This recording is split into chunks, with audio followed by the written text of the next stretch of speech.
Assalamualaikum. Welcome you all in my YouTube channel Conceptual Learning with Rizwan Ali. आज का जो हमारा topic है वो बहुत इंटरेस्टिंग है और आज हम अपनी बेसिक अंडरस्टैंडिंग डेवलप करेंगे। बेसिक कंसेप्ट हम कह सकते हैं कि वो डेवलप करेंगे, समझेंगे कि फॉरेन पॉलिसी क्या होती है। ठीक है, what is foreign policy. Okay, आज हम ये एक सीरीज़ स्टार्ट करेंगे फॉरेन पॉलिसी पे। मैं कोशिश करूँगा कि मैं और भी वीडियोस बनाऊँ और हम जो है ना फॉरेन पॉलिसी को अच्छे से समझने की कोशिश करेंगे।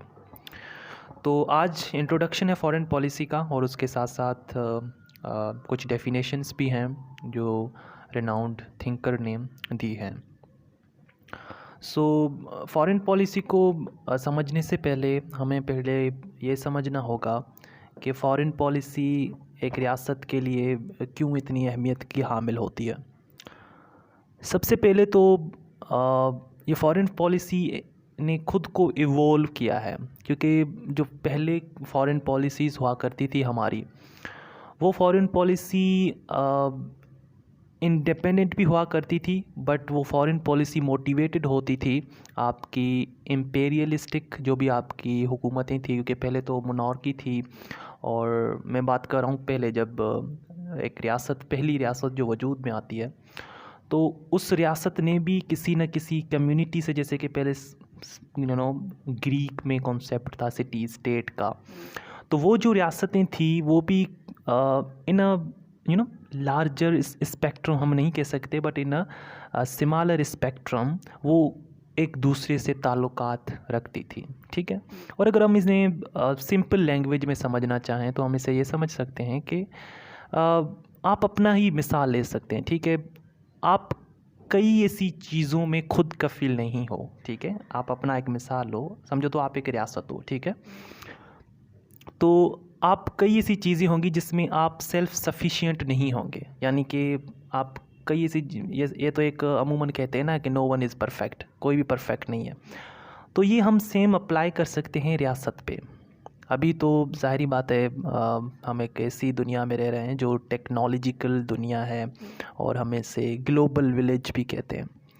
सो इस ग्लोबल विलेज में आपके जो ताल्लुकात हैं किसी भी रियासत के साथ, वो कैसे होने चाहिए।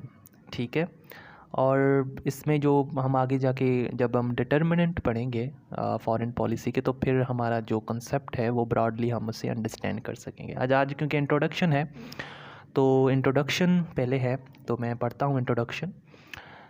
International society is consist of numerous independent units called state. All these states are independent in their own spheres. However, any country cannot live in isolation.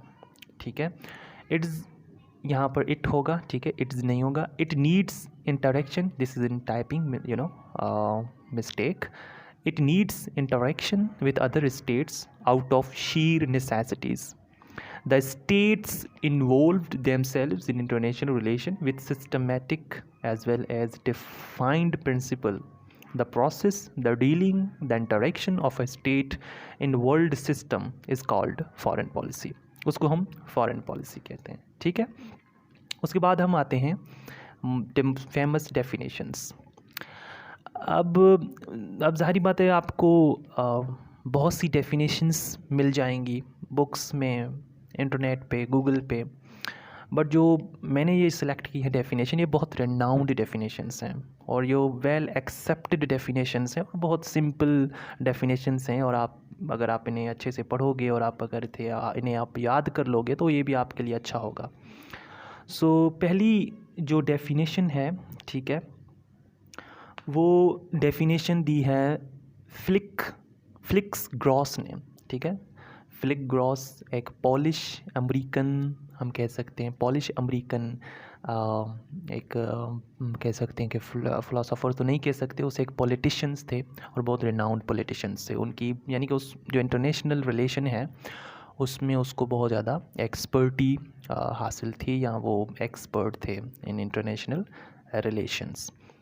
तो फ्लिक कहते हैं a state without a foreign policy is like a ship without a radar. which drifts aimlessly without any direction by every storm and sweep of events. Flix gross ये कहते हैं कि बग़ैर खारजा policy के रियासत इस तरह है जिस तरह एक बहरी जहाज़ बग़ैर किसी रडार के समंदर में सफ़र कर रहा हो, जो कि अपनी सही सिमत वाज़े करने से कासिर हो और मौजूद और मौजों, ठीक है, हम कह सकते हैं मौजों और तूफ़ान के रहमो करम पर हो। तूफ़ान उसको जिस सिमत यानी कि जिस तरफ धकेले उस तरफ वो शिप जो है वो ड्रिफ्ट होती रहे। तो इससे आप अपनी एक कॉमन अंडरस्टैंडिंग डेवलप कर सकते हो कि पहले भी, ठीक है, और यानी कि जब आपकी कॉन्सेप्ट नहीं था आपका जो है ना नेशन स्टेट का, उस वक्त भी आपकी फ़ॉरेन पॉलिसी को इतनी जो है ना वो अहमियत हासिल थी, और आज भी फ़ॉरेन पॉलिसी का आज बल्कि ज़्यादा है, क्योंकि due to the innovation of science and in technology और इन कम्युनिकेशन, ठीक है। उसके साथ जो आई होप कि आपको जो पहली डेफिनेशन है उससे आपका माइंड जो है ना वो आपका कॉन्सेप्ट हम कह सकते हैं, या आपका माइंड में जो सवाल था कि फ़ॉरेन पॉलिसी क्या है वो क्लियर हो गया होगा। उसके बाद सेकंड जो डेफिनेशन है वो दी है लॉर्ड पॉलमर्स्टन, ठीक है, पॉलमर्स्टन। ये यूके के 2 दफ़ा प्राइम मिनिस्टर रह चुके हैं, और ये बहुत ज़्यादा फेमस हैं। इस वजह से फेमस हैं कि जब बरतानिया, या हम कह सकते हैं यूके, इंग्लैंड, दुनिया पे जब वो रूल कर रहा था, जब एम्पेरियलिस्टिक उनकी जाने हम कह सकते हैं कि उरूज था, जब यूके उरूज पे था, ठीक है, तो उस वक्त ये जो है ना वो प्राइम मिनिस्टर थे, ठीक है ना। मैं रिकॉल करता हूँ 1830 से लेकर आई थिंक 1865 तक ये जो ना यूके की जो भी पॉलिटिक्स है, इस जो है ना लॉर्ड पॉलमर्स्टन की बहुत ज़्यादा अहमियत होती है। तो ये कहते हैं इनकी डेफिनेशन भी बहुत ज़्यादा वेल एक्सेप्टेड है और बहुत ही ज़्यादा हम कह सकते हैं कि साउंड है। In international relation there is no concept permanent friend, ठीक है, देयर इज़ नो कंसेप्ट हम कह सकते हैं कि ऑफ परमानेंट फ्रेंड और enemy. Today's friendship might be converted into enmity, okay, or today's enmity can also be converted into friendship. If there is anything which is permanent, it is the national interest. वो कहते हैं कि जो आपका कौमी मुफाद है, national interest है, उसकी जो है ना वो बहुत ज़्यादा अहमियत है इन फॉरेन पॉलिसी, ठीक है। आपकी जो फॉरेन पॉलिसी की जो फाउंडेशन है हम कह सकते हैं वो अभी भी वेल एक्सेप्टेड है कि आपका नेशनल इंटरेस्ट है, ठीक है। सो हम अगर इसे उर्दू में समझना चाहें, ठीक है, बैनुल-अक़वामी ताल्लुकात में कभी मुस्तकिल दोस्ती और दुश्मनी का तस्वुर नहीं पाया जाता। आज की दोस्ती कल दुश्मनी में तब्दील हो सकती है और दुश्मनी दोस्ती में बदल सकती है। अगर कोई चीज़ मुस्तकिल है तो वो सिर्फ़ कौमी मफाद है, ठीक है। तो ये थे लॉर्ड पॉलमर्स्टन। उसके बाद प्रोफेसर टेलर की भी जो फॉरेन पॉलिसी की डेफिनेशन है वो बहुत ही शॉर्ट और बहुत ही प्रिसाइज और बहुत अच्छी डेफिनेशन है, ठीक है। और ये आपको याद करने में बहुत ज़्यादा आसान जो है ना हो जाती है कि बहुत शॉर्ट है। वो कहते हैं, प्रोफेसर टेलर कहते हैं, foreign policy is a sort which go on so long as there are sovereign state, ठीक है। वो कहते हैं कि जो आपकी खारजा पॉलिसी है वो तब तक जारी और सारी रहेगी जब तक एक आज़ाद रियासत का वजूद है, ठीक है, यहाँ हम सॉवरेन या खुद मुख्तियार रियासत का वजूद है।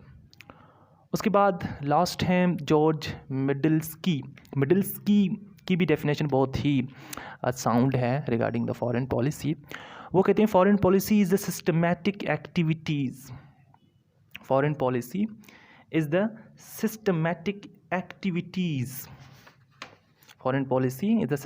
activities involved by communities are changing the behavior of other state and adjusting their own activity to the international environment.